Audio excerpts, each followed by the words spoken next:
Round 7 of the 2022 F1 season comes to Monte Carlo for the prestigious Monaco Grand Prix, and much like last season, the Monaco Grand Prix will be running at night. The paddock is ready for a very different race compared to last round, with the Audis expected to drop massively in the pecking order. Vettel admitted in interviews that he's had to remind himself that the pain Audi will face is merely a blip for the team, with all the engine power in the world but not enough downforce to utilize it around the streets of Monaco. On the opposite end of the spectrum, however, Mercedes are looking forward to what could be another good points haul for them. They hope to make effective use of the upgrades they introduced last race, and the lack of straights will help them come Saturday. Another team in good spirits was Ferrari. After a frustrating race for Leclerc in Canada, he's looking forward to his home race, where the Scuderia have brought their first major upgrade to their car. And finally, Red Bull will be hoping to bounce back in Monaco. Christian Horner confirmed they encountered some mystifying brake issues in Canada, but praised his driver Pierre Gasly for fighting back for 1 point in a championship fight that could, quote, easily go down to a point or two, like it has done in recent years.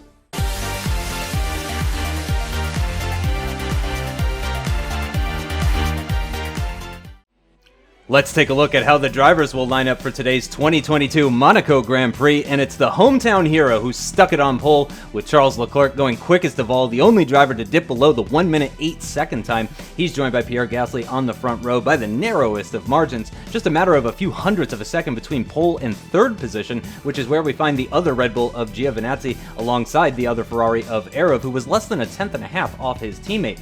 Row 3 is when we start seeing the German manufacturers, with Perez in 5th position for BMW and 3/10 off the pole time, just 0.02 of a second though to the leading Mercedes of Max Verstappen. The other BMW of Bottas will feature on row 4 alongside the leading Renault of Aitken, who managed to go half a tenth quicker than the guy behind him in the identical car. Esteban Ocon was not happy with 9th position, but on the other end of the spectrum, Sebastian Vettel and the Audi team were shocked and delighted to see the German feature in Q3. Stoffel Van Dorn will start from his favorite row of the grid, and once again the leading Jag-powered car. He's joined by the other Audi of Carlos Sainz, who was not optimistic about his chances for points today, almost 8/10 slower than Leclerc. Mick Schumacher will start from P13 and ahead of both McLarens, a bit higher up than he's used to this season. He's joined on row 7 by Ricciardo. Lando Norris was beaten by his teammate on Saturday again, but this time by only 35 thousandths of a second. He'll start alongside the leading Haas of Hülkenberg, who was more than a second off the pole time. Row 9 sees the other Haas of Wehrlein starting alongside the Alpha of Eilot, but it easily could have gone the other way, almost nothing between them. And finally, it's the usual suspects at the back, with Kari in P19 and Fuoco in last, both drivers more than 1.2 seconds slower than the time set by Leclerc.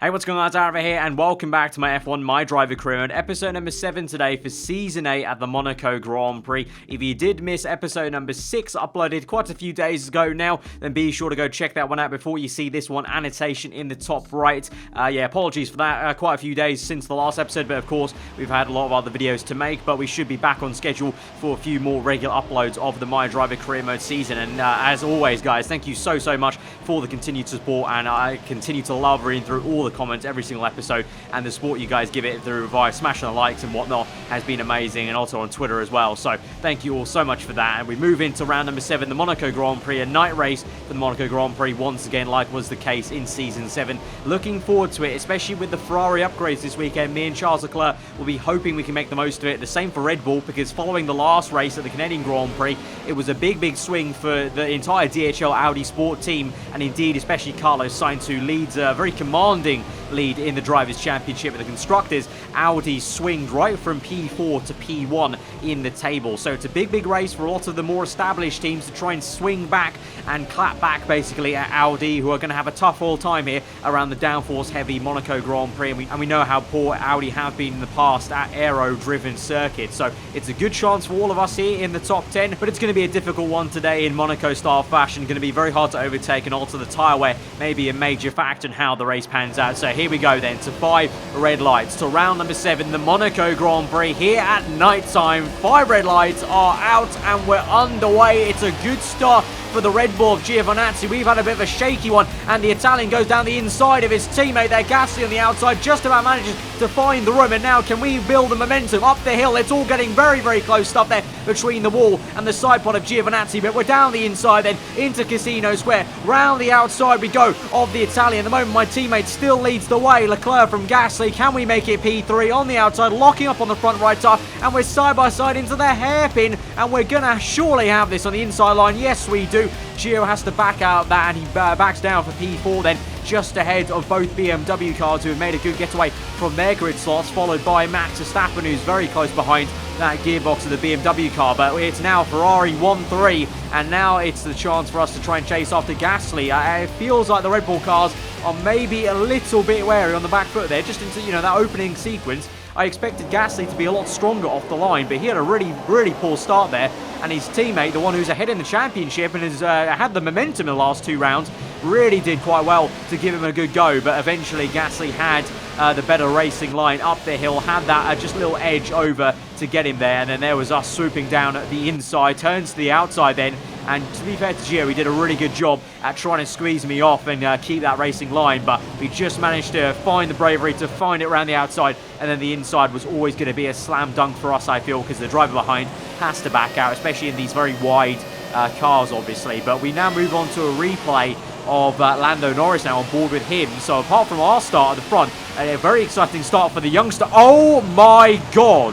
What a start there from Lando Norris. He finds himself now in the top 10 behind both Renault cars, ahead of the Audi of Sebastian Vettel. He's just overtaken about 5, 6, 7 cars, I think that was. Absolutely amazing there from the youngster in the McLaren. Obviously, he struggled so much with last year's McLaren, and this year with a more drivable McLaren chassis, clearly impressing quite a bit. But now here we go with a fight to Pierre Gasly, tried to make it work on the outside. Ultimately, though, he holds the racing line, is able to keep that P2 right now on lap number 3. So it's taken us 2 laps now to wind up some courage to overtake Gasly. We had one attempt, didn't work out. We're going to have to wait till later on in the circuit now into Sector 3. Here we go towards swimming pool, really closing up quite a bit through the high-speed chicane, down the inside into swimming pool chicane on the outside, turn to the inside to maybe get the switchback move on Pierre Gasly. On the outside of Raskas, oh, bit of banging and ping-pong there for Gasly to the wall to my front right tyre, and it's all kicking off now, and I want this. I'm feeling very hungry, and I think this is going to be a great scrap between me and Pierre Gasly around the Monaco Grand Prix. This is going to be fantastic. 2 rivals over the seasons, and we're going to have it out at the Monaco Grand Prix. All whilst my teammate Charles Leclerc is just feeling calm in the cockpit, and he's not worrying about anything and life in general in first place there, and he's just controlling the race. But here we go now down the inside through the high-speed chicane on the outside again. We break early, but we've got the momentum, so much better momentum this time around to pull off the switchback this time. Double lock up into Raskas, so we try and slow the car down. It's so difficult to slow these new V10 cars down to Raskas. Let me tell you, it is a real task and a half. These cars are a handful around here, literally dancing the car around the final corner then to keep that P2. And so now it is a 1-2 for Scuderia Ferrari. Meanwhile, behind us, Antonio Giovinazzi struggling now with pace, and he's holding up a mega train of, then you've got Sergio Perez, Valtteri Bottas, the 2 Renaults of Ocon and Aiken, and then remember Lando Norris is actually in that train as well, who's done a brilliant job and is still ahead of Sebastian Vettel, so he'll be so happy with himself this afternoon so far, or this night I should say. And now moving later on to the Grand Prix, Gasly down, coming back on lap 7 on the outside. We lock up on the front left, and he goes across the curbing a little bit. That's a tiny bit questionable, but we're right on the tail of him again to try and accelerate out the corner, get the place back down the inside now on the left-hander, oh so close to the wall on the left, but we get it back, and it really is a big old scrap and fight between me and Gasly, back and forth, but we get it there, and we're back again in P2 to try and hold that. Meanwhile, Perez still pressurising Antonio Giovinazzi, but it's a lock up into the apex, and now Bottas, his teammate, might go around the outside. The 2 BMWs are side by side now as they swing through on the left, and Bottas finds the long way round. What a move there from the Finn. Valtteri Bottas up into what will be P5 to now be able to chase after Giovinazzi, maybe do a better job than his teammate just did. But Perez struggling then with some locking up issues, and we saw the Red Bull guys have a similar issue at the Canadian Grand Prix last episode. So is that going to be maybe a long-term issue for Sergio Perez? It might look like it, because he locks up into turn 1. He doesn't go into the wall, but there is some contact with Lando Norris. That is such a shame. Norris was doing such a great job, and now with no fault of his own, has maybe got damage there. He's still ahead of Sebastian Vettel though, and yes, he's got some end plate damage on the front left, Norris. That is really quite a shame, but it wasn't really Perez's fault. although Perez definitely could have come back on track in a much better way. You can see Norris locks up now with the lack of downforce on the front wing, but still manages to park the bus ahead of Sebastian Vettel. But big issues for Perez, and he loses 3 slots to Verstappen and the 2 Renaults as we come in now on lap 9. 2 laps after Gasly made an attack for me after the tunnel. You could clearly see, I think I was struggling for tyre wear. I can tell you I definitely was, and I just felt the grip was not there. It's time for a changeover, time for a switch onto super soft tyres, and so we are planning a 2-stop, but I can reveal there actually might be some forecast for some rain later on in this race, so let's keep an eye on that. But at the moment, out on super soft tyres, and if it does remain dry, it would just be a normal 2-stop here, ultra soft, super soft, and ultra soft. And now we're out in lap 15, and now it's just time to have a bit of fun, and this is where the fun begins really, because we're going to have a lot more pace than all these guys who might be trying to drag their tyres longer, and so it's about trying to cut through these slower cars like a hot knife through butter. So here we go, down the inside of Hülkenberg in the Haas, and now we're up 1 place already. I wanted to maybe try and make a dive down the inside of Schumacher, but we can't do that. You have to be single file through here. The cars are too wide to make two-way go anymore. It's not like it's season 6 all over again or anything like that. Ever since last season, the cars are now too wide to make it too wide through there. So now we're stuck in P14 for now, but you can see there's a whole gaggle of cars up ahead, and actually it's side by side there. I think that's the McLaren. Lando Norris really struggling with the lack of downforce, and he just about keeps ahead of the Jaguar and the Audi, but here we are, 5 cars so close together, side by side with Stoffel Van Dorn. We're down the inside of Schumacher now on the outside of Swimming Pool. What a move that is. Grazing the barriers, bumping draft, and we're up into P13 in behind Carlos Sainz. Norris dips into the pit, and so now we're going to try and overtake the Spaniard who leads the Drivers' Championship, but struggling for downforce and pace here around the Monaco Grand Prix. Classic Audi fashion, and so it's time to take advantage of that as we almost cream into the rear of him right into turn 1 on lap 11, but it's time to get a move on now pretty soon. Can we find a move on the outside? Not quite. We're going to be patient into Casino, and we should have an opportunity to overtake him down the inside of Mirabeau. Here we go, then he's on the left, we're on the right, lock up on the front right, and we hit Sainz a little bit on the side pod and unable to make it work. You saw there for a split second, just like with Schumacher, I maybe thought go down the inside of Sainz, but it was never going to work, and now we have to wait until the tunnel. We're going to send it down the inside though to kind of put him off a little bit, and now we'll have a 2-horse race, a drag race through the tunnel. The Audi is always going to win that though, and we have to tuck him back behind, but under braking we could have this. I can sense Sainz is not confident with the car. Down the inside, big dive, and big on the brakes, and we've made it work up into P11, and that's a lovely Sergio Perez-esque dive out the tunnel there back from 2013. Took a leap out of his book and made it work, and so now we're in P9 chasing after Van Dorn. All these guys who have not picked yet are now really struggling with their ultras. Look at the lack of downforce and grip there from Van Dorn through that last corner. The Jaguar car generally going a little bit better around the Monaco Grand Prix, but at the moment on those tyres, it's no match for my fresher super softs, and we easily got that move done, and we're up into P7, and we're already chasing after this second Audi then of Sebastian Vettel. I'm really surprised all these guys have not hit yet, and so they're going for a bit more of a conservative strategy. But the thing is, I'm very confident that we have so much more pace, because the tyre wear is so harsh around Monaco, and even though it is about track position, I'm going literally like, many tenths faster, so I'm confident that by the time we come round, we should still be ahead of at least Pierre Gasly and hopefully nearer to Charles Leclerc to try and maybe battle for P1. That'd be great, the 2 Ferraris battling. But before we start thinking about that, we need to keep up the pace to maintain that lead ahead of Gasly once he makes his pit stop. We have to get through cars such as right now Sebastian Vettel in the second Audi, and here we go down the inside, the infamous Raskas pass, little bit of a bump on the rear tyre,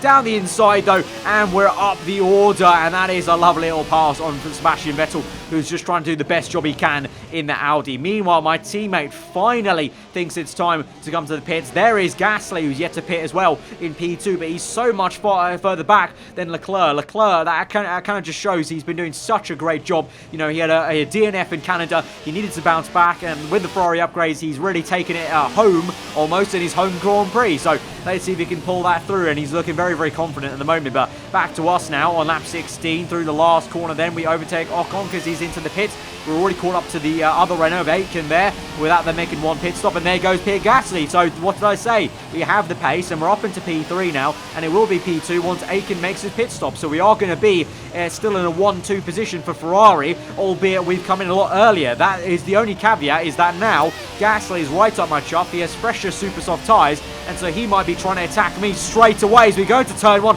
on lap 18. He's round the outside. We squeeze him towards the wall, and he doesn't have the balls to carry on the outside. He backs out of that, and so we're going to maintain P2, but Gasly definitely looks like he wants to fight today. But behind us at the moment is still Carlos Sainz in P4, actually. He's yet to make a pit stop. He's still on his super softs. The same with Mick Schumacher and also this Alfa Romeo of Callum Ilott. All three of them yet to make a stop in this Grand Prix so far. The guys that have made stops now are this train, Max Verstappen ahead of the Renault, BMW, the other Renault, and the Audi of Sebastian Vettel. So Verstappen has done some great work because he was behind both Renaults and BMW. So I think Verstappen must have done an undercut, and he's undercut all of them. So he might end up in a really good position by the end of this race. But now we're back to our fight between myself and Gasly, and also Sainz closing up there in P4. It's 3 laps later onto lap 21, now 22, and Gasly makes another move on the outside. This time he's finding a lot more pace on the outside, and we are going to be still neck and neck up the hill in sector 1, and he's got the legs on us there. That Chevrolet engine working well. We're on the outside,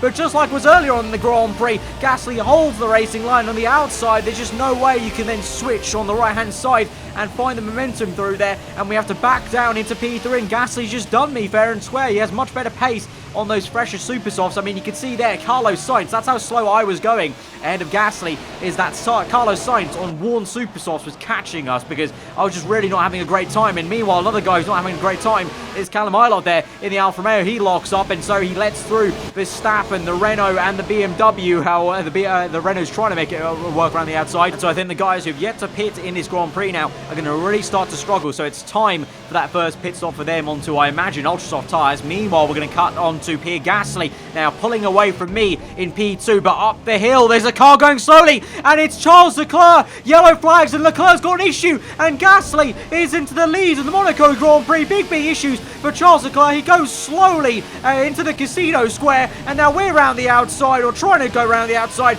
and he's going very slowly. Is that a puncture? Is that a mechanical failure? I'm not too sure. I think it might be a puncture because there's no signs of the team telling me there's an issue with Charles's car, and so I think that's a puncture literally from tyre wear on his set of super soft tyres. We're going to have a look at a replay, but you can see there I put in the message to box this lap because no way in hell am I risking a puncture of my own. We know that Ferrari's got some tyre wear issues from last episode of the Canadian Grand Prix, and it looks like even with the upgrades it has struck again. I think that's the right rear tyre. Yep, you can just about see it flapping away. And Leclerc, from what was such a commanding lead, he had about 25 seconds on Pierre Gasly, and now he's lost it all, and I don't know where he's going to be in this Grand Prix now, but it's going to be way down the order, as this is us into the pits. This isn't Leclerc. Leclerc is still going round sector 3 as I'm to the pits now for ultra soft tyres. We're going to make the 2-stop. We were going to do that anyway, but I was planning on going a few laps longer on super softs, then going on to ultras. But now that sign of Leclerc having a puncture, I just thought, no, better play it safe, aarava. Let's just come in right now and let's just try and fight back through the traffic. You know, if anything, I'm a determined fighter. We're going to fight back through this traffic. I will fight back through the traffic. I'd rather do that than risk the puncture because that'll just be a nightmare to handle. I mean, Leclerc, I think, is still not even in the pit lane yet. So that just tells you how slow he's going to have to go around all the places. Monaco is the worst place you want to have a puncture at, to try and go fast around it to get back to the pits. And so we're back up into P8 though, immediately around the outside of Hulkenberg, and now down the inside of Lando Norris. He's on soft tyres, I'm on ultras, down the inside, and we're literally flying through this now. The pace we have is going to be electrifying compared to all these guys, and so we should comfortably fly back through all these guys to minimum P2, which is where we were anyway, because remember, Gasly is now up into P1. I was in P2 then, and now we are in P6 after someone else has come in. I think that was Ocon, and so we're promoted one more place, and so we only have three more to go. And now Leclerc is finally in for his pit stop. He's going to be onto a set of ultra soft tyres, and he's going to try and make the most of it, but I believe he's now outside the points, down in round P13. I think he was still quite ahead of P2, so he's not like dropped down to last, but he is still out of the points right now, so that's a real worry for him. Meanwhile, there is this man, Gasly, leading the way from Max Verstappen now in P2. Then you've got Jack Aitken in P3 doing a great job to be the lead Renault, surprisingly, ahead of Esteban Ocon. The two Renaults have swapped positions in the pit stops, but now Aitken comes in, Ocon stays out, so they may try and get an undercut. And at the moment then we're chasing after our old teammate Stoffel Van Dorn in the Jaguar car, who's doing very well for himself up in P5, but he's on super soft tyres that are wearing out. And now into sector 3, can we try and shimmy and shake around him? I'm trying to move left and right trying to suss out where to make the move. Might make it to the inside of the swimming pool chicane. Ooh, very, very close to his rear end there, but we essentially set up the switchback move perfectly, and that was that was set up to a T, and we're up into P5 now, and chasing after Sebastian Vettel for the second time in this Grand Prix, and we're going to be on towards lap 29, so 10 laps to go now, and so it's pretty much tunnel vision for me, just trying to push as hard as I can for P2. Meanwhile, Carlos Sainz this is into turn 1, it's a lock-up for him on the ultra soft tyres. Has he got brake issues of his own,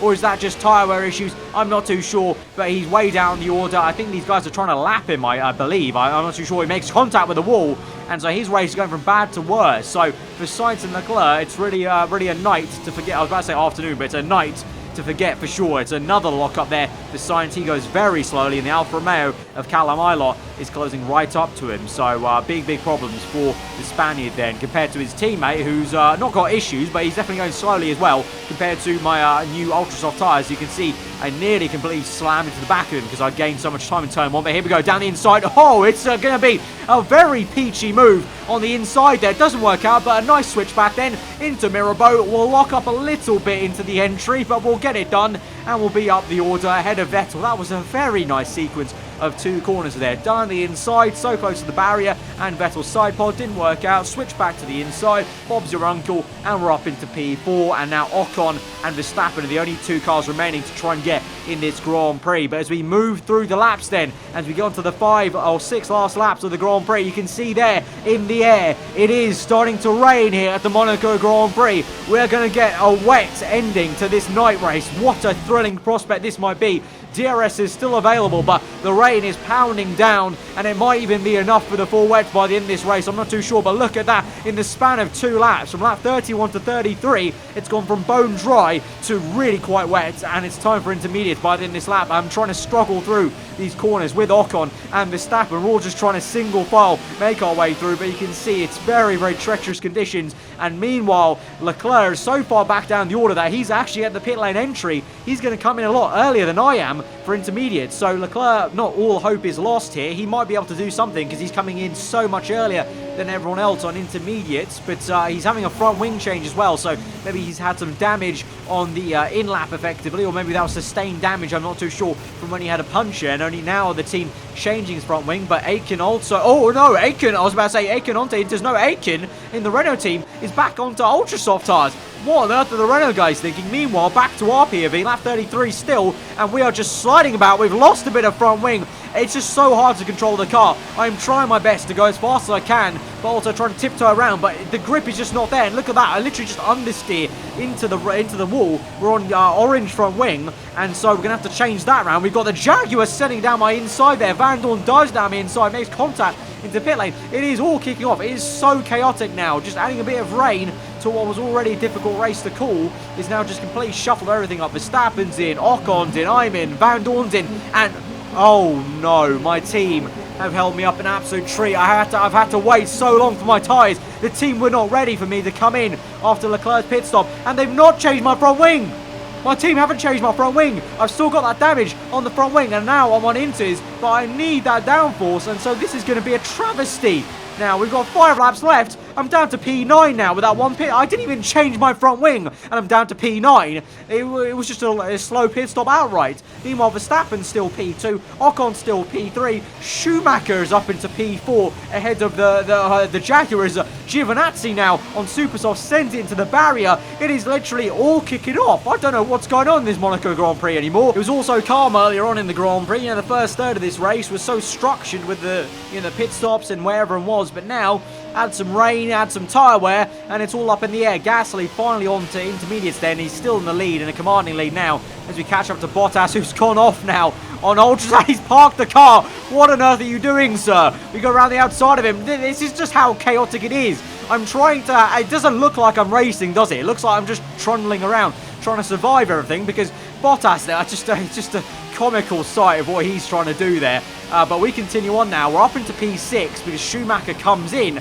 He was on ultra soft tyres then, so he was in P5, but now no more. He's going to go on to Inters, but through turn 1, there's too much understeer. I need to come in for another pit stop. I cannot make the end of this Grand Prix. Look at how much understeer I'm getting on Inters. I should have the grip, but the wing, the lack of wing, is just not good. And the rain is coming down so hard that I'm going to try and risk it for a chocolate biscuit. I'm going to go onto full wet tyres. Going to change my wing, go onto full wet. I've got nothing to lose. I mean, I was in P9, up into P6, but I may as well try this because I was going to make a pit stop either way for a front wing change. So I'm going to be back down to P9 again from where I started in this kind of wet period of the race. So I may as well risk it onto full wet. Let's try and see what we can do from here because the rain came down so fast from lap 31 to 33 that I feel like maybe it's going to rain enough by just about the last 2 laps. It might be heavy enough for the full wet because look at this amount of spray that's coming off these cars now at the moment through turn 1. That's Norris, who's actually still in the top 10, so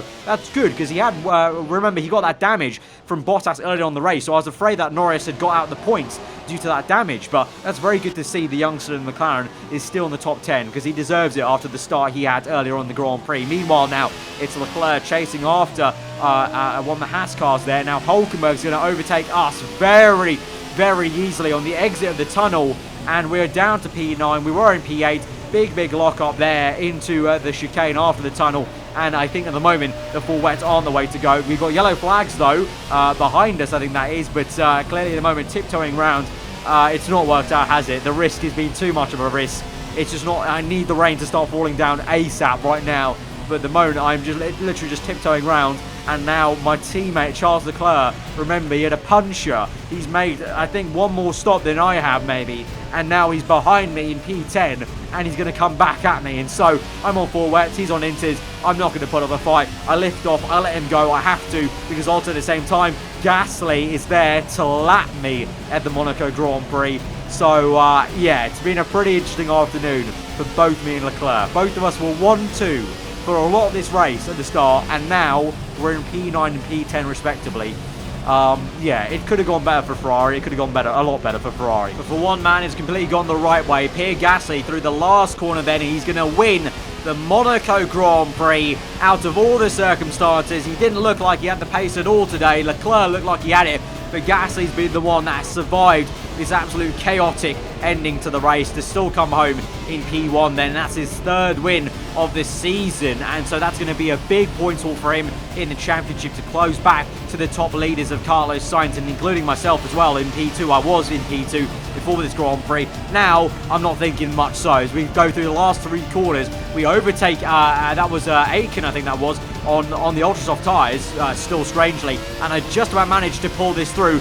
Kari tries to take me on the line. It's a photo finish, but I can confirm we did come home in P10 by literally a fraction of a second. But Pierre Gasly is the winner of the Monaco Grand Prix, his 9th win of his career in total in the MyDriver universe, and his 3rd win of the season. Remember, 2 real Grand Prix victories and then 1 sprint race victory at the USA sprint race, and so he's going to have a lot of confidence going into the next sprint race, which is next episode at the back at the British Grand Prix at Silverstone for the Silverstone short. But there you go, the full race results. What an ending there. Gasly, Verstappen and Ocon on the podium. Verstappen will be delighted with the podium for Mercedes, and Lando Norris in P5 is going to be so happy as well for McLaren, as well as Mick Schumacher in P6. Good point all for Mercedes, and for Ferrari, well, it's a race to forget, as was Audi Sport. They tried their best to damage the limitation this race, but both Vettel and Sainz out of the points, and the Sainz even DNF'd out this race at the very end there. So Carlos Sainz then in the standings still leads the way, 85 points, but you can see there that win has swung Pierre Gasly 2 points behind him now with 83. Ocon does really well to gain some decent points still in this race, and now he's on 79, only a couple of points behind Gasly, and then I'm lagging behind a little bit with 71, but you can see that top 4 is shaping up. I think, I don't want to speak too soon, but I feel like there's a top 4 battle brewing between Sainz, Gasly, Ocon, and myself. Asterisks on myself. I need to buck up soon, and I need to get a very good result next time round round for the sprint race minimum, and then for the next Grand Prix that awards 4 points, I really need to perform well. Ferrari needs to perform well because Leclerc is down in P8 with a measly 38 points. It's not just a case of me or Leclerc or the team. I think all three entities here, we all need to do better at the moment because we're lagging a little bit. Giovinazzi P5, Sebastian Vettel P6, Verstappen climbs up to P7 with a great second place there, like I mentioned, so he'll be very, very happy with that. In the Constructors then, Red Bull back in the commanding lead of the championship ahead of Audi, who still maintain P2 ahead of Renault, and like I said, Ferrari needs to do better. As a whole, we need to do better because we're down in P4. This is not where we deserve or need to be, basically, based off the form we showed in pre-season and at the start of the season, the opening few rounds. Mercedes finally up in P5. I feel like that's where Mercedes wanted to start the season off, and so now they have a good foundation for the remaining races to try and push on, and they're only 79 to 106. They could, if they continue the consistency, they could well make it a 5-way scrap for the Constructors title. You never know. McLaren jump up to P6, finally ahead of Haas, and BMW and Jaguar still fighting for the wooden spoon there, surprisingly, at the bottom end of the standings. But guys, that has been such a hectic Monaco Grand Prix. So much stuff kicked off there at the end that I couldn't even keep track of it. But guys, if you have enjoyed it, be sure to smash that like button. Let me know what you thought in the comments below. If you are new around here, do get subscribed for weekly F1 content. I've been over. Hope you enjoyed today, and we'll see you guys next time. Goodbye.